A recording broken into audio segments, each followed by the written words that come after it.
Monday, November 28th, 1720. The charges were read. Mary Read and Anne Bonny for piracy, felonies and robberies committed on the high sea.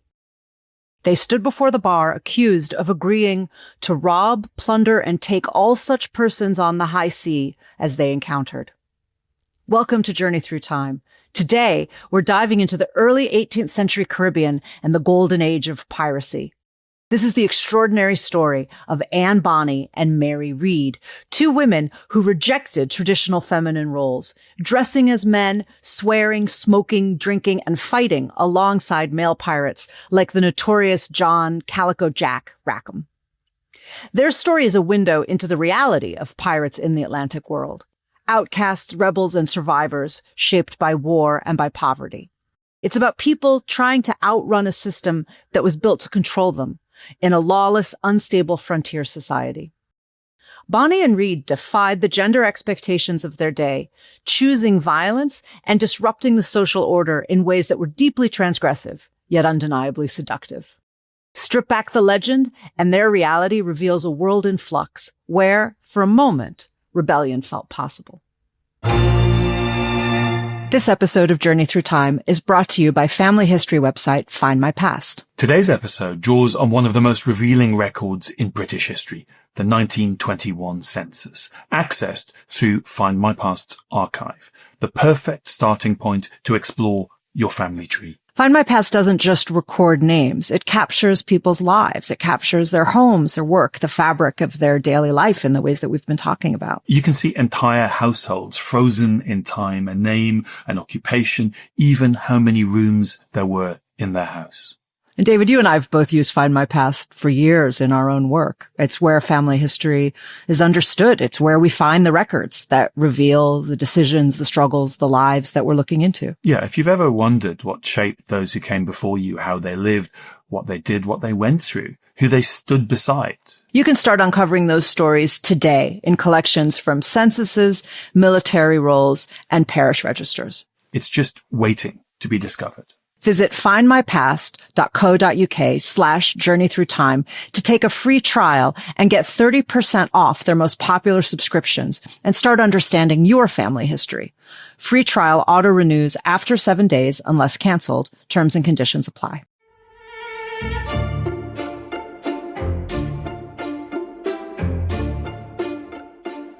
Welcome to Journey Through Time. I'm David Olusoga. And I'm Sarah Churchwell. We are setting sail for the Caribbean in the early 18th century during the so-called golden age of piracy. And this is about the 1713, 1740, this period specifically? So the golden age of piracy depends on who you speak to.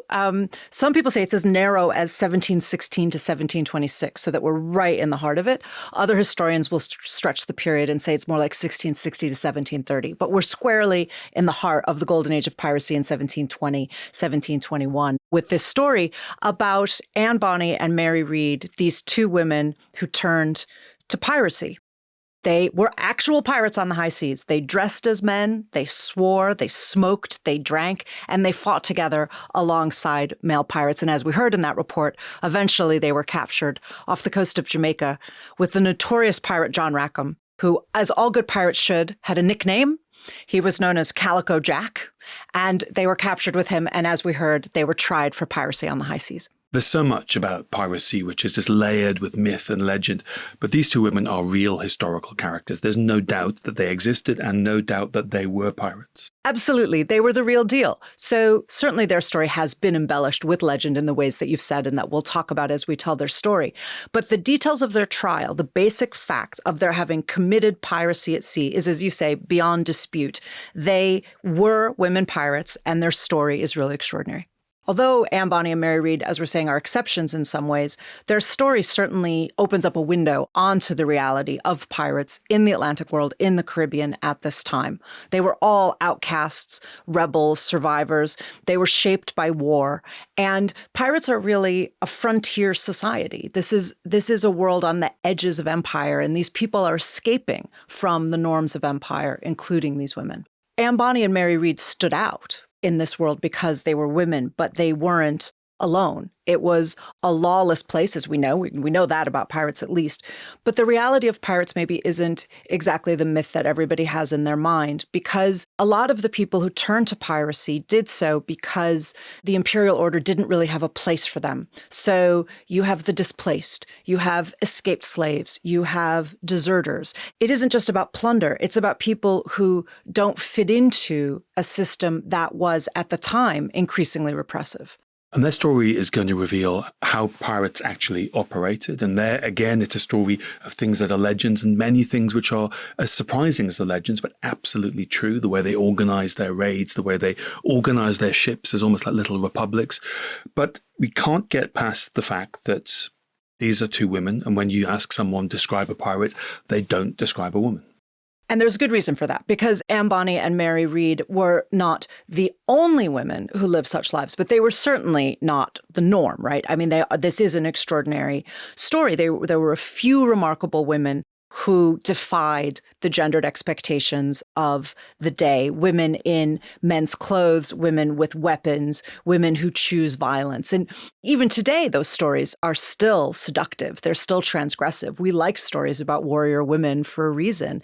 And these are early examples of historical instances where women actually did cross all of these lines and live outside of the norm. And their stories takes us into that golden age of piracy, which is a story that plays out in the Caribbean, which is a very specific part of the world at this moment. What's happening in the Caribbean then? So, as I said a moment ago, it is a frontier, right? It is a space where empires are clashing. It's 1720, 1721. So we're 55 years before the United States declares independence. Britain, France, and Spain are officially at peace, but they're very much fighting over colonies in the Americas, and they're fighting over trade routes. So tensions still remain, skirmishes break out, but they're also engaged in a prolonged conflict over control of this area. And this period of peace, it's basically sort of like a break between the series of wars. It's like half time. There's more wars to come. It's just like that. And in a sense, they all knew that, right? Because as you say, the conflicts are still sparking everywhere that they go. So the most recent war had been the War of the Spanish Succession. It's just ended. But one of the things that happens after a big war, a big naval war like that ends, is that there are thousands of men left unemployed, sailors and privateers who suddenly the Navy has no use for, and they turn to piracy. And they had been used not as pirates, but as privateers. And the distinction between those two categories is critical to this story. They had been doing piracy during the war. But it was legal, as you were saying. So privateers were legal pirates. They were private ships that had what were called letters of marque, which was issued by the crown. And it enabled private ships, private captains, to attack enemy vessels, to disrupt enemy trade. And in return for doing that, they could claim a share of the spoil. So it's a nice way to make a living. If you are a, captain, you actually have permission to attack enemy ships. The Navy will back you up. They'll help pay your ransom if you get captured, and you get a cut of the share of whatever loot you manage to grab. And so this could be a significant source of income, especially at a time when trade routes are being disrupted by war. And for the British state, it means that it can expand its military power. All of these private ships add to the power of the Royal Navy. It means you can cause more damage to your enemy. You can also take stuff, take material, take goods, take food, take supplies from your enemy, as well as wealth from your enemy, by co-opting these privateers into the war effort. Exactly. So you disrupt the enemy's efforts while enriching your side and grabbing munitions, grabbing whatever it is that you might be able to get a hold of. And effectively, you have outsourced your Navy to these private vessels who become mercenaries. That's the phrase, outsourcing. That's it. It's outsourcing the Navy. So they're private military contractors, perhaps, as we'd call them today. It's a gig economy. But the war ends, and then suddenly the letters of marque are revoked. So you have all of these skills. You've been making a decent living doing it. And all of a sudden, now you're told, oh no, now you're a pirate. It's no longer legal, although you're in exactly the same situation. So from your point of view, not much has changed, except the legitimacy, according to the crown, of the activities that you're undertaking. So peace brings basically unemployment. It brings unemployment to professional sailors, but it's also important to remember that the Navy itself at this time was an oppressive force. These were often people who had been press-ganged into the Navy in the first place. They had lived through brutal conditions. It was, the Navy enforced discipline through fear. There are also sailors here who have rejected the brutality of the Royal Navy and have turned to piracy as a result of mutiny. You also have, for example, people like Irishmen who've been dispossessed by English landlords. You have, as I mentioned before, escaped enslaved people. So there are lots of different people who turn to piracy because of the opportunities that it provides. That shows just how brutal discipline was in the Merchant Navy and the Royal Navy, that being a pirate is still a better life than being an able seaman or a sailor on one of those ships. From the point of view of the pirates, a way of life that works for them has been taken away. From the point of view of the British state, the British Empire, is they want to get on with trade. The war is over. Piracy is, by its nature, not very helpful for trade. So there is a clash of interests here between the state that had made them into privateers, sanctioned their actions, that now wants them basically to disappear.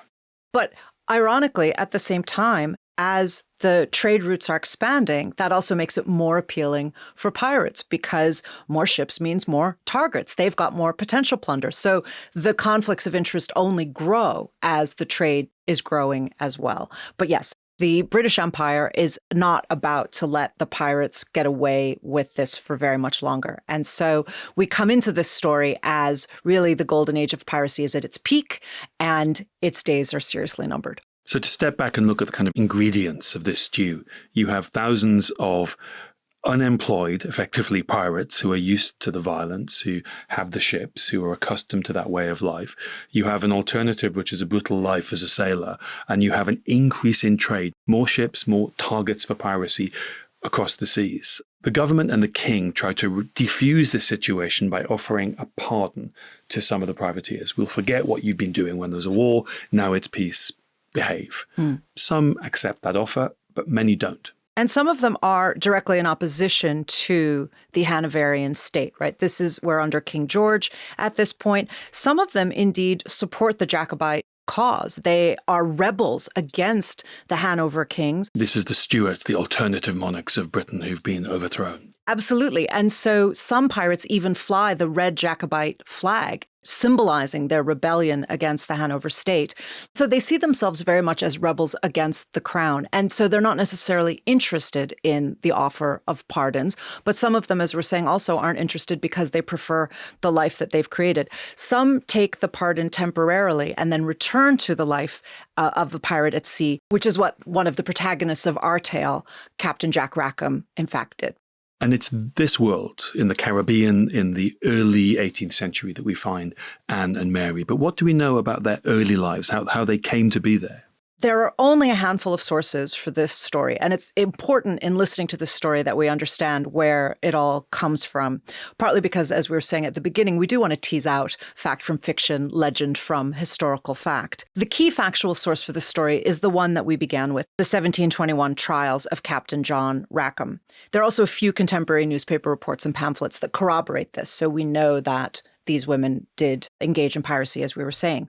But most of what we think we know about Mary Read and Anne Bonny's early years comes from one single source, a popular chronicle that was published 3 years later called A General History of the Robberies and Murders of the Most Notorious Pirates, written by a Captain Charles Johnson. Now, this book was very popular. It continues to be the kind of foundational text in pirate history. It's where we have a lot of the information that we know about pirate history, but it does mix fact with fiction. I mean, it is still in print. Because there are so few sources, it is still, as you say, the one people go to. It's also worth saying that it is absolutely huge. I mean, it is over 800 pages. And some of the claims that Johnson makes in this book have been verified. So it is not just legend spinning. He's not just romanticizing, but sometimes he is. And it isn't always possible to tell when he is and when he isn't. And some of what he says, particularly about Anne Bonny and Mary Read's early years, we should approach with some skepticism, to be clear. But we know that there were sources available to him that aren't available to us. He could talk to people who'd come back from sea. And this is a time when people would sit down in taverns and talk to sailors and tell me about life on sea, tell me about your career as a pirate or a sailor. There are also lost sources that he's able to put into his book that haven't survived. So although it's a complicated picture, we don't know what's fact and what's fiction. We also know that, as you say, many historians have looked at details in this book and corroborated them with other documents. So this is not fantasy, but it's not that reliable, like most 18th century books. Precisely. And unreliable is the right word to describe this source with, right? Is that it's very much unreliable. Sometimes it's true, sometimes it's not. We don't always know when, but sometimes we do know. We also don't know if Captain Charles Johnson is a real person. Indeed, there was an earlier tradition that said that Charles Johnson was a pseudonym for Daniel Defoe, who had a lot of pseudonyms. Of course, Daniel Defoe, best known now as the author of Robinson Crusoe. And for a long time, people thought that Charles Johnson was Defoe, to the extent that there are printed versions of the history of pirates with Defoe's name on them. But more recently, Defoe scholars have really dug into it and they've debunked it. They've said it's not Defoe. He was probably just a journalist. And this is a period in which it is entirely normal for books to appear with fake names and pseudonyms. Defoe, as you said, had dozens and dozens of names he made up. Authors don't naturally put their names to their books in this period, so it's not unusual. Precisely. So Johnson is a professional writer of some sort, almost certainly. He's a hack in the truest sense of the word, making a living. And as you said, he's drawing on lots of sources for this tale. So we need to approach it with a grain of salt, but he is the foundation of pirate history, and he also deserves credit for that. We've established our caveats. Now that said, let's talk about what he says about Mary Read and Anne Bonny. Johnson makes a decision because he does want it to be an entertaining book. He wants it to sell. There's no doubt about that. He puts Anne Bonny and Mary Read right on the cover and announces that this is the story of the notorious women pirates. So he's out there selling. This is the story that everybody wants to read about. And what he does effectively is he gives us a good girl, bad girl dichotomy. Everybody likes a good girl, bad girl story, and that's what he does. So he decides that Mary Read is the good girl. She's a good girl pirate, which I find quite amusing because if she's a pirate, how good could she have been? But anyway, he says she's a good girl pirate, and Anne Bonny is the bad girl pirate.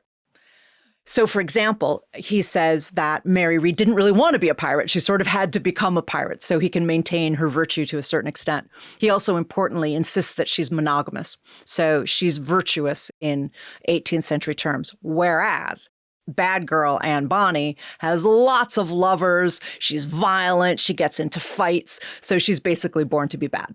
And this is a kind of well-established literary device. And he's just sort of making these real figures fit into that thing that's going to, he hopes, help him sell loads of books and make loads of money. Yeah. In literary studies, we call this a trope. Right? Yeah. He's having fun with his tropes. And one of the tropes may come from the fact that Anne Bonny is Irish. And so it's also possible that he's trading in stereotypes about the Irish, about her being a wild Colleen. But anyway, so we start with good girl Mary Read and bad girl Anne Bonny. And Mary is born in England in around 1690. Yes, Mary Read was the elder of the two. Now, according to Johnson, her mother was a sailor's widow and had an older son. And that son, so Mary Read's older brother, was being supported by the sailor's mother. And then the sailor disappears. He's lost at sea. He either dies or he just runs off and never comes back. But the mother continues to support Mary Read's mother and the brother. And then Mary Read's mother gets pregnant with Mary Read, but not by the disappeared sailor, by somebody else. So she's in an awkward position because she wants to have this financial support continue from her former mother-in-law, but now she's gotten herself pregnant by somebody else. What happens in the meantime is that the son dies. And so, according to Johnson, what the mother did was dress Mary Read as a boy from infancy and pass her off to the grandmother as her own dead brother so that she could continue to get the financial support. So it's a slightly complicated Shakespearean story. And as we'll see, Johnson has more than one Shakespearean plot in this tale. So basically, the idea is that the mother is passing off Mary Read as a boy for expediency, for financial gain, and to survive, which is not really all that uncommon at the time. So according to Johnson, Mary Read is dressed in the clothes of the male gender from childhood. So he says that this sets up this, what we would describe as a life of fluid gender identity from childhood. Now, Cross-dressing at the time was not unheard of. We might think of it as this great transgressive act in the 18th century, but it really wasn't that uncommon. It did allow women to assert control over their lives. It was a way, as in this story, to access opportunities that might otherwise be denied to you as a girl or as a woman. And of course, it could be a way to stay safe, which is a not inconsiderable motive as well. And so as she grows up, she continues to dress or be dressed as a boy. So according to Johnson, she is then put to work as what he calls a footboy, so a page, effectively, and that she was put to work for a French lady. Some sources suggest that the French lady is a euphemism for a madam, for a woman who's running a brothel, so that Mary is working as a page in a bordello. And then she ran off to sea, serving as a cabin boy on a British man of war. So at this point, according to Johnson, she volunteers, she continues to live as a boy and volunteers herself as a sailor, and she goes to war at sea. Then, he says, she joined the army. So she's going to continue this military life, still dressed as a boy, or at this point a young man, first as an infantry soldier, and then as a cavalry trooper. So she's making her way across these kind of military campaigns, always dressed as a man. And she engaged in various conflicts in modern-day Belgium. Now, this is part of the story that does seem to have been corroborated by other historians. It does look as if this actually happened. So this has gone way beyond just dressing as a boy or a man.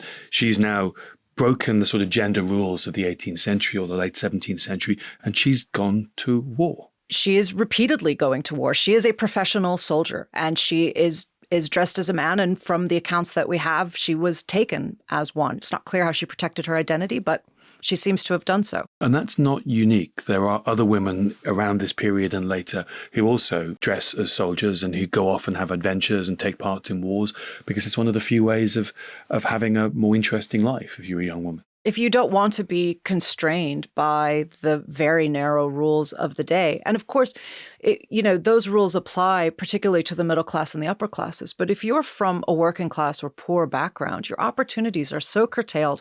Violence is endemic. If you don't marry well, quote unquote, you have almost no other options. And so dressing as a man and pursuing adventure, if you've got the courage for it and if you've got the strength for it, it's not a bad option. And in some ways, a lot of this story is about people taking the least bad options available to them. And in a lot of ways, for a lot of young women, that would have been the least worst option. And it's one that Mary Read clearly followed.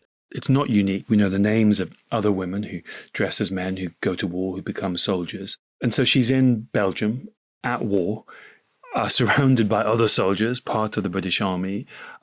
What happens to her there? So Johnson says at that point that she fell in love with a fellow soldier. Now, he exploits this for comedic appeal because he thinks the image of two soldiers falling in love with each other is hilarious. And so there's a comedy here of this idea of these two men falling in love. Because Johnson, let's remember, he wants Mary Read to be his good girl, which, as I was saying a minute ago, is quite humorous and ironic given what we've just described. So this is a professional soldier and she's the good girl. But anyway, that's what Johnson says. And so he says that when she fell in love with this other soldier, that she wouldn't sleep with him because she's virtuous. She wouldn't sleep with him until he promised to marry her. And so they're going to get married and leave the army. So she reveals to him in this scene that Johnson describes that she's really a woman. Exactly. So they're bedmates and there's all of the predictable kind of comedy around that. And then she says, I'm a woman, but I'm not going to have sex with you until you promise to marry me. There's zero evidence for this whatsoever. They did marry, but there's no reason to believe that she didn't sleep with him first, except that Johnson would have preferred it that way. But the big things in this story, the central things are true. She was a soldier. She did fall in love with another soldier in the same unit, and they did get married. So it appears. And they left the army and they opened an inn. They called it the Three Horseshoes, somewhere in modern day Belgium. And they were said to gain a kind of minor celebrity because of this funny story of two soldiers marrying. So people would go to stay at their inn that was run by the two soldiers, one of whom it turns out is a woman. And that's a nice little, that's an amusing, titillating story for people. And this is the selling point of their bar. Come and see the two Exactly. soldiers who got married and buy some beer while you're here. So it's a good business model. Yeah, it seems to be, and it seems to have worked for a while. But sadly for Mary Read, her domestic bliss as a pub owner is going to be short-lived. So even if she'd never become a pirate, that's already quite a remarkable life. A young woman dressed as a boy since childhood, becomes a sailor, then becomes a soldier, then marries a fellow soldier and becomes a minor celebrity in Belgium. It's already a good story. It is a good story, particularly the minor celebrity in Belgium. But in fact, in the story of Mary Read, this is all backstory. So this is all just the first act. It's a complicated first act, but it's just the first act. What does Johnson tell us about the backstory of his bad girl, Anne Bonny? So Anne Bonny's a little bit younger. She's born around 1700. And as I've already mentioned, she was born in Ireland. And what Johnson does is he gives them very parallel stories. Anne Bonny and Mary Read have quite similar backgrounds in certain ways. In Anne Bonny's case, she is the illegitimate daughter of a married lawyer who was pretty affluent and his maidservant. Now, this part appears to be historical fact. But then according to Johnson, he dressed her as a boy. So yet again, Johnson needs his protagonists to be cross-dressers from childhood. This is it, right? And this is the part I find interesting, is that he needs to kind of explain the cross-dressing. He can't just say, well, they decided to be pirates as adults. It's like he has to have this backstory that establishes that their parents had dressed them as boys. And maybe because that means the cross-dressing isn't their fault or something, or they're acculturated into it. Anyway. And what's the reason he gives for why Anne Bonny's parents dress her as a boy? This is also a convoluted story. Johnson enjoys those. But what Johnson says here is that the father decides to bring his illegitimate daughter into the household with his wife, but he has to pass her off. He can't admit that she's his illegitimate child. So he dresses her as a boy so that he can pass her off as an apprentice, as a relative son that he's bringing into the trade. Because only boys can be apprenticed. And so he doesn't have to admit to his wife that actually she's the daughter of their maidservant and that he's been having this long-term affair. And having an apprentice in the house is legitimate. It's what people did. It's how was how boys learned trade. So that all it's officially, a cover story. Yeah. Right. That kind of, you can see the rationale that could work as long as no one discovers that she's not a boy. Which, as you imply, is exactly what happens. So the wife is onto them pretty quickly, and there's some kind of uproar, and Anne's father moves out of the house with his new family, with the maidservant and the daughter, and they move to America. So they go to the colonies, which is where you go if you've messed everything up and your wife's kicked you out. You want to start again. The colonies is where you go. It's the place to start over. So they end up in Charleston, South Carolina, where he buys a rice plantation. And of course, a rice plantation in the Carolinas at this time would have been worked by enslaved labor. And he prospers. So she is being brought up as a girl and then as a young woman in an incredibly violent environment. South Carolina has got the infamous 1695 slave code based on the Barbados slave code of 1661. This is a place of just endemic violence. It's everywhere. That's a place and a time where to be a young person, to witness all of that, that is going to shape you. It's a brutal world of unchecked violence, of kind of brutality with impunity. And that is the society that's shaping the Atlantic world that they occupy. We were talking about the lawlessness of the Caribbean earlier. And similarly, that is an environment that is infused with the violence of plantation slavery. And that's what Anne Bonny grows up with. And so are there signs that the violence around her, that does begin to shape her personality? Well, Johnson describes her as a tomboy with a fierce and courageous temper. He claims that she was rumored to have killed one of their servants, a maidservant, so a woman, but then says that the rumor proved groundless. So one of those great moments when you're reporting gossip where you say, I want to tell you this great gossipy story, but then I'm going to say, but, it's not really true. But many people say that she killed a maidservant when she was a young girl, when she was a teenager. So you can have, as a writer, have your cake and eat it. You can say, look at this terrible rumor. I don't believe it. I wouldn't spread gossip like this, but Precisely. I've just spread gossip like this. Precisely. But just in case you wanted to know, here's some gossip for you. But it does start to build up an impression of Anne Bonny.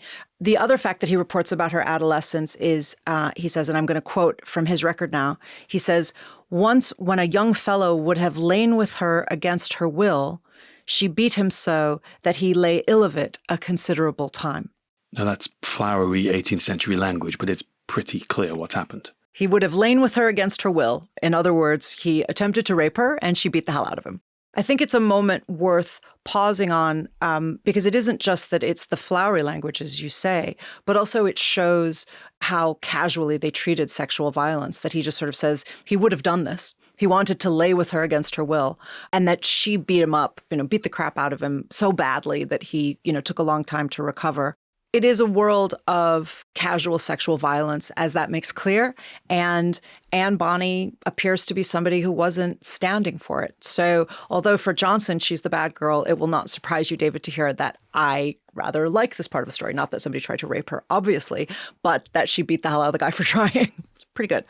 This is a young woman who's quite clearly going to rebel, so she's not going to stay in this environment. How does she make a sort of moment of rebellion, her moment of escape? Yes, I'm sure it will amaze everyone to hear that the bad girl runs off with the bad boy. Obviously, she's going coming. She's going to find one. So at 16, she eloped with a man that Johnson calls a shiftless seaman named James Bonny. Oh, where the name comes from. So that's where she gets Bonny. She actually has different aliases in the record, but she's primarily known as Anne Bonny. Her father at this point disowned her. What, for having an inappropriate relationship? But he is one to talk, really. Right? One might think there was some hypocrisy here, indeed, throwing stones in glass houses. But remember that he was a lawyer in Ireland, and now he's an affluent plantation owner, and it is the 17 teens. So he could have reasonably had some expectation that his daughter would marry well. And at that point in time, of course, marrying well means that it materially benefits the father. He could have expected to profit from a daughter marrying well. And so if she runs off with this shiftless seaman, then he's out of pocket. And there are lots of other plantations around in South Carolina with sons from other wealthy families, and there could have been what they would call a good marriage that would have benefited the father. Exactly, an so economic alliance. He's lost financially. He's lost financially and possibly socially, because it might have benefited him in terms of his social standing as well. Precisely that. So he disowns her because she's run off with a bad un. And some sources suggest that before she left, in retaliation for being disowned, that Anne Bonny burned his plantation to the ground. As an act of revenge to her father? To her father for disowning her, for not letting her do what she wanted. So she takes a match to the place and burns it down. I kind of like to think that version is true. Burning down a plantation in which Africans are forced to work is not something I'm going to protest against. So I begin to like her as well. Exactly. You like her for burning down the slave plantation. I like her for beating up the rapist. We're playing to type here, but we have our reasons as well. And you say she runs off. Where does she go to? So they hop on a boat and they sail to the Bahamas, which at that point is known as Providence, and it is a notorious pirate haven. So she and the shiftless sailman make for the Republic of Pirates. So Anne Bonny and James Bonny have, in effect, eloped. They've gone off to the Bahamas. Now, that sounds like a honeymoon, but they've gone to the Bahamas to become pirates. So they pitch up in Nassau, but we need to remember this is the early 18th century. Nassau is not lovely hotels and restaurants and pristine beaches. It's chaotic. It's a shantytown. It's smoky taverns. It's black market trade. It's fights breaking out in the streets. Of course, alcohol is flowing freely. We're in the middle of the market for rum, the production of rum. Stolen goods are flowing equally freely. And you've got pirate sloops just laid out across the harbor. So we need to rid ourselves of any romantic picture postcard images of the Bahamas at this point and think raucous, violent, lawless. So no swimming pools, no cruise ships. This is a kind of brutal place. It's a place that in 1718, one British official called the Nest of Pirates. It was a nest of pirates. It has since been called a republic of pirates. It was the places we were describing earlier, the place where people could come if they wanted to escape these oppressive regimes and create their own social order. So it was a place for people like Anne Bonny and James Bonny, who are rejecting whatever the plans that her father might have had for her. So it's a magnet for sort of chaotic, troublesome, difficult, crazy people, come to Nassau and kind of live this crazy, crazy life in these kind of beach bars and maybe go off and on a pirate ship and have an adventure. Right? It's an underworld, but it's also a counterculture. It's where you go if you're rejecting the mainstream life of your day. So you're going to join forces with escaped slaves, with displaced people, with fortune hunters, with opportunists and adventurers, and they're all chasing wealth. Of course, they're all chasing pirate gold. But as we've been saying, they're also chasing freedom. So if you're already kind of a bit of a bad girl, and I think we can say Anne Bonny falls into that category by this point, this is a place where you can kind of break bad even worse. You know, if we were in the 1960s, it's heading to New York or heading to California so that you can do lots of drugs and have lots of parties and free love. And that's where you would go, is she just wants to go where the action is. And in 1720, you know, one of the big places for action is the Bahamas. She's put herself in one of the craziest, most disorderly, most exciting places in the world. And she's about to meet one of the key characters from this golden age of piracy. She's about to meet and begin a relationship with the infamous Calico Jack Rackham. Indeed, it will come as a great surprise, given what we've already said, that Anne Bonny's promising marriage to James Bonny doesn't last, and she is going to meet somebody that she finds more appealing, Calico Jack Rackham, and they will join forces with Mary Read. It's 1719. Anne Bonny has met Calico Jack Rackham, one of the most infamous pirates of the age. Tell me about him and what we know about him. Yeah, as you say, Jack Rackham was quite well known at the time. He's probably forgotten now. I would imagine that most people who aren't students of pirate history don't know him. But at the time, he was very well known. He had a good pirate nickname. Everybody likes a good pirate nickname, but his is Calico Jack. Of course, calico, a fabric, right? A bright fabric. So his nickname, depending on which source you believe, either came from his general love of bright clothing, or one at least says that it was because he specifically liked calico underwear. It's not the most macho of pirate nicknames to be named after a material. Some sources say he wore a calico red frock coat. I mean, that's a better one, right? You kind of want to imagine something that feels piratey rather than that he like someone with a certain taste in underwear. It doesn't quite fit with the pirate image. Exactly. It has a different kind of fetish appeal, but maybe not the one that we're accustomed to thinking about. So yeah, so I picture him in a bright frock coat. It also suggests something a bit patchwork, doesn't it? As if he's kind of, you know, sewing things together or something. And you know, given how they're all hand to mouth, that could also have been where it comes from. Anyway, we don't know, but he is known as Calico Jack, and it's a good pirate nickname, so we can stick with what we've got.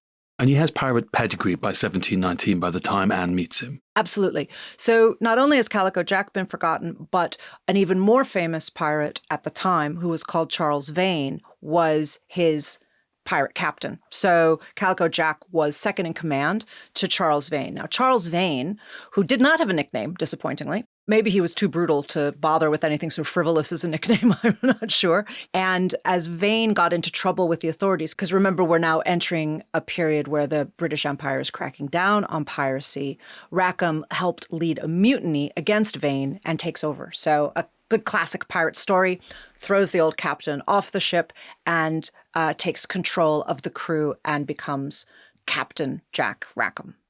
Now, unlike Vane, Rackham was considerably less bloodthirsty, and he was popular among his men. So nobody has a mutiny against Rackham. Because there are stories of pirates brutally treating their crew. There's exemplary punishments, even executions. There's duels fought all the time in this age of piracy. It is, as we were saying, a lawless society. And we were talking earlier about the ways in which they kind of created an almost democratic order. It's a rough and ready democratic order, but this logic of first among equals. But of course, that was at its most positive in its most positive version. In reality, of course, there's going to be all kinds of outbreaks of violence. You've got no external controls. So it's basically, you know, have you got a band of men who are going to find a way to get along together, or are you going to have somebody who is brutal, tyrannical? And of course, that's going to happen just as often, if not more so. Rackham, unlike some of the pirate captains who are the most notorious, and, you know, think of somebody still famous today like Blackbeard or Black Bart, Bartholomew Robert. These men are still notorious for a reason. But Rackham, there's no record of torture or murder. Indeed, Rackham had a tendency, as the record shows, and this is, we've been saying where Johnson is telling a version of a story and where the historical record corroborates something. The historical record makes clear that Rackham had a tendency to show mercy. He does not kill his prisoners. He does not torture his prisoners. He tends to let them go, which is maybe not the best strategy for a pirate. I mean, he's as good as a pirate captain gets. As you say, I mean, Blackbeard, Black Bart, the violence that is recorded, that we pass down through legend and through the sources we have, it is pretty horrific. So today, we can tell this story about Rackham and feel like, okay, good. He's not that brutal. This is not a story of atrocities. This is not horrific. On the other hand, it's not necessarily a great survival strategy as a pirate to leave a trail of witnesses, as we are going to hear, which is what Rackham tends to do. He also has a reputation as a ladies' man, and that's part of his being maybe a flashy dresser, but he's also cautious. So he's kind of flashy but cautious, a ladies' man. One historian called him one of the most important Bahama pirates still active after the death of Blackbeard, as we've been saying, but he's small time compared to pirates like Blackbeard. Blackbeard sailed with an entire flotilla. Rackham has a couple of ships at best when he's doing well, so he's pretty small time. But he's a big name in Nassau. He's somebody with a reputation. He's someone with a crew and with a ship. And then one day he bumps into Anne Bonny. Indeed. For a while, Rackham had flirted with going straight. He accepted a royal pardon, but he returns to piracy. It's not clear whether he returns to piracy before meeting Anne Bonny or after he meets Anne Bonny. Does she talk him into returning to piracy? But what happened was that Anne's husband, now we remember she'd run off actually with a husband, James Bonny, he became an informant because we're now in a moment when, as we say, there's a crackdown coming. There are people who are running this underworld society. And there's a kind of parallel with the mob, right? There's a kind of mafia style thinking to some of what goes on here. So there are informants. There are people who used to be with the mafia who are now going to, turn and drop a dime on their, former colleagues. And that's basically what James Bonny does. So he's a kind of small time crook who then becomes an informant on the pirates in the Bahamas. Some sources say that Anne turned to Calico Jack at this point in disgust at her husband's pusillanimous betrayal. By the time she meets up with Calico Jack, the sources suggest that Anne Bonny is already taking lovers. So her marriage at 16 to the sailor James Bonny their honeymoon did not last very long at all. According to the archivist of Jamaica, she, and I quote, turned libertine on her husband, who caught her laying in a hammock with another man. Not having a rest with another man in the hammock. Well, they might have been having a rest afterwards, but I suspect that they were up to something more. Exactly. Turned libertine is such a great phrase. Well, if you're in the nest of pirates, the idea that marriage vows are going to mean very much. Exactly. I mean, you're kind of already pushing it. Exactly. So it's a magnet for libertines, isn't it? But I think I love that phrase because libertine is a word that we usually associate with men, and this idea that here's Anne Bonny, the cross-dressing sailor who's a libertine, just like a man. So she's already having affairs. She's possibly disgusted with James Bonny for turning informant to the governor, and she hooks up with Calico Jack Rackham, flashy ladies' man, and they become lovers. What's interesting about the story here is that you might think that therefore, we're in this place where all bets are off anyway. I would kind of expect Anne Bonny and Calico Jack to just go sailing off together again. I mean, she's already done it once. She has form. So why doesn't she just get on the boat and sail off? But instead of just sailing off together, they decide to enact an actual separation. And remember, this is a time where divorce is very difficult. So they want some sort of official recognition of their union and her separation from James Bonny. They want her separation from James Bonny to be real, not that she just runs off with somebody else. So what they did was Rackham goes to James Bonny and he attempts to purchase Anne from her husband in what was known then as a wife sale. A wife sale. A wife sale. This was a thing. So it wasn't that common, but it was a thing. It was not unheard of. As we've said, divorce was really difficult to achieve. It was a legal divorce, was out of reach for all, but you literally had to be a king and you had to get the Pope's permission. I mean, that's what we're talking about here, right? And even that was hard. Look where that led. So for ordinary people, it's almost completely out of the question. But of course, unhappy marriages weren't not unknown. So there was a practice that had developed that was known as a wife sale. Now, what Rackham and Anne Bonny do is a reversal of the norm of a wife sale. Not that it was a norm, it was still unusual. But when it did happen, the general practice would be that a husband chose to end an unhappy marriage by leading his wife literally to public auction. He would lead her out of the house to the public square and put her up for auction, often with a halter around her neck or her arm or her waist. So literally leading her like livestock into the public square and selling her to the highest bidder. Now, it's important to say, of course, this was illegal. Sometimes it was prosecuted, although not always, but often authorities would turn a blind eye. Unsurprisingly, it's most common among the working classes, but it was occasionally recognized as a way to dissolve marriages.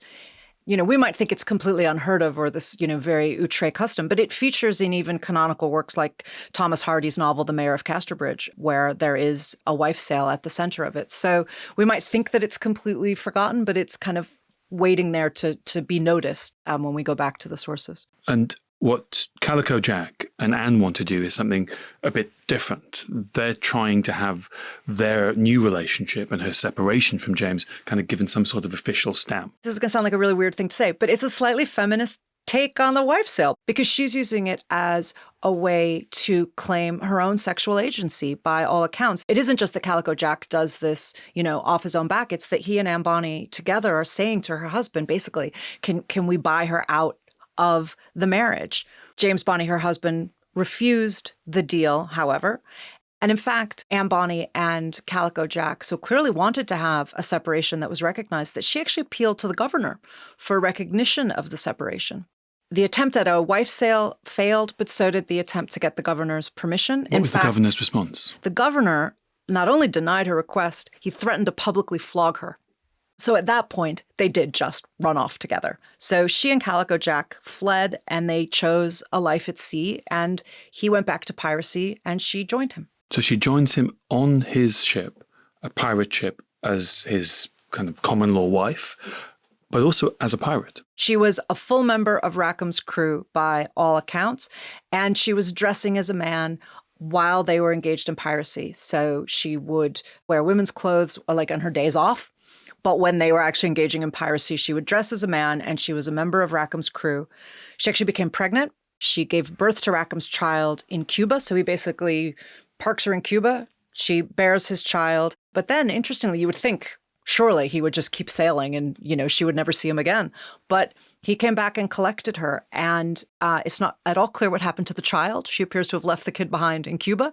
And she gets back on Rackham's boat and starts sailing the Caribbean with him. They're very much living together openly as lovers at this point. What's been happening through this to Mary Read, our other pirate? This is one of the most amazing parts of a story that I personally think is already quite extraordinary. But Mary Read has also, in the meantime, turned to piracy.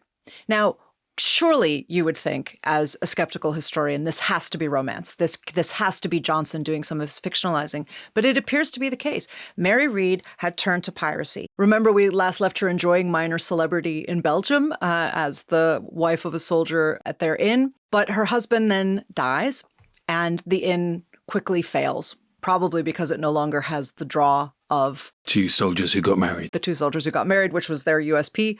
So the inn fails, and Mary Read goes back to what she knows. She goes back to military service. So she briefly serves in the army, and then she gets on a boat and she sails to the West Indies. On this boat, she is captured by English pirates. And according to the sources, she joined their crew. So instead of, just saying, well, I'm just a passenger, let me go, or, I want to go back to another merchant ship or Navy ship. No, she joins forces with the pirates, and clearly, utilizing her military and Navy experience. Well, I was going to say, she's valuable to pirates. I mean, it's not unknown. I mean, pirates captured ships, and the offer was, join us. The alternative often was, we'll kill you. Yeah, so slightly constrained choice. Yeah, but this is somebody who's already broken every rule. This is a woman who's fought in wars, who's already been at sea. She has really valuable military skills that would make her potentially a really good pirate. But that's one of the things that's so fascinating about this moment, isn't it? Is, as you say, it's not unheard of for pirates to ask sailors to join their crew, but those sailors are usually men. And for them to say, well, you have the right skills. You seem like a good person to have around in a fight. We'll take you. Now, it's possible that she's still passing herself as a man, as she had been doing for some years. But it's also possible that they knew that she was a woman and that she dressed as a man while she was fighting and that they took her on board knowing the reality of her identity. We don't know what happened to bring our three protagonists together, which is very disappointing in narrative terms. This is one of those moments where history disappoints our desire for a good plot, because of course we want to know how on earth did their paths cross and how do, in fact, Mary Read, Anne Bonny, and Calico Jack meet. But we don't know. What we know is that in 1720, Mary Read does encounter them and she joins Calico Jack's ship. Now, maybe she had been boarded in the way that we were talking about and joined their crew, maybe not. And their names forevermore are going to be intertwined because of this total chance meeting somewhere in the middle of the Caribbean Sea. The two women pirates, who are apparently pretty skilled at being pirates, meet up and join forces. It's amazing. What do we know about that encounter? We don't know very much at all, but as we might expect, our friend Johnson, in his History of the Pirates, who likes to romanticize, he's going to have some fun with this. Now, what we need to remember here is that in Johnson's account, not only do we have bad girl Anne Bonny and good girl Mary Read, but he has them both dressing as men most of the time. So the way he tells the story is that when they meet, they're both dressed as men, passing as men, and they're both pirates. They come together, but they each think the other one is a man. Okay, this is crucial. So now we get into Shakespearean comedy. He's having his comedy of errors, of gender confusion, kind of classic literary devices. Precisely. It's Twelfth Night. It's all, and indeed comedy of errors. It's all of these Shakespearean stories. So the way he tells the story is that Anne Bonny, who is up for a good seduction, is sexually attracted to good girl Mary Read, believing her to be a man. So he says Anne reveals herself only to Mary Read as a woman in hopes of seducing the sailor she fancies, at which point Mary Read says, "Oh, I'm a girl too." Right? Blowing all chances of romance. Well, for Johnson, right? So in 1724, Johnson says this is a great disappointment to Anne Bonny because, yes, if they're both women, according to Johnson, there's no chance of their having a sexual relationship. So what he says is, Mary was forced to come to a right understanding with her, and so to the great disappointment of Anne Bonny, she let her know that she was a woman also. So, oh well, I guess we can't get it on. However, he also says that their intimacy made Rackham furiously jealous, and that he threatened to cut Mary Read's throat, believing her to be a man. So he's eloped with Anne Bonny, and now this sailor, Mary Read or Mark Read. Must have been, right? What was her name? We don't know what she would have been passing under. Is flirting with his girlfriend, but he doesn't know she's a woman. Oh my God. As I said, it's pure Shakespeare. You can hear all the comedic possibilities. And then what happens is, because Rackham is furiously jealous, they reveal Mary Read's true sex to Rackham as well. So in this version, the three of them know that the two of them are women, but nobody else knows because the rest of the time they're dressing as men. In point of fact, the 1721 trial record that you read at the beginning of our story, David, makes clear that both women habitually moved fluidly between male and female clothing, that they wore men's clothes when they were fighting as pirates, and they wore women's clothes when they were off duty. So there's actually no evidence for Johnson's story. He's just having fun with Shakespeare, where disguises lead to romantic confusion and, as you said, to gender reveals. But there's another question here, which is, we said a moment ago, according to Johnson, the reveal that they're both women means that they can't be lovers. But obviously, in reality, that is very much not the case. So plenty of later historians have asked whether Anne Bonny and Mary Read might not have been lovers. And it's certainly possible. The early accounts do confirm, though, that they're both sexually active with men. So they are at least bisexual in modern terms. No one I've seen has actually suggested a threesome, and I don't really know why. Maybe I just have a very prurient mind, but it just feels like if they're the only three that are in on the secret, isn't that exactly what you would think? If Calico Jack would go, great, I've got two, especially if Anne and Mary are attracted to each other, which is what Johnson says is the case. So maybe that's just me bringing a threesome into the story. It's important to say that this is sheer speculation. I don't want people going off and saying that I've corrected the record. Johnson's speculating, so I think you're allowed to speculate. It is also worth saying in a more serious vein. I mean, not that a threesome couldn't be a serious suggestion. And really, that is the point, right? Is that there's no reason for us to make any assumptions about what the sexual lives of these people were, because we don't know. Well, the idea of same-sex relationships in the great age of piracy, in the great age of sail, being unthinkable is to kind of not really get the history of life at sea. I mean, it is pretty much the norm. Churchill's great insult was to say life in the Royal Navy was rum, sodomy, and the lash. So there's quite a few same-sex relationships going on anywhere in this period. So why not Anne and Mary? Indeed. What's really, I think, interesting about the way that Johnson tells the story is that we have this fundamentally transgressive story in all kinds of ways that we've been having fun with. But what his story keeps doing while enjoying that transgression is shutting the transgression down and normalizing it, always giving them a heterosexual motivation, always saying that heterosexual love is why Mary Read does what she does. So it's normalizing transgressive behavior like cross-dressing, like fighting, like living as a pirate by saying, but it's all for love of a man. It's especially when it comes to Mary Read, but even with Anne Bonny.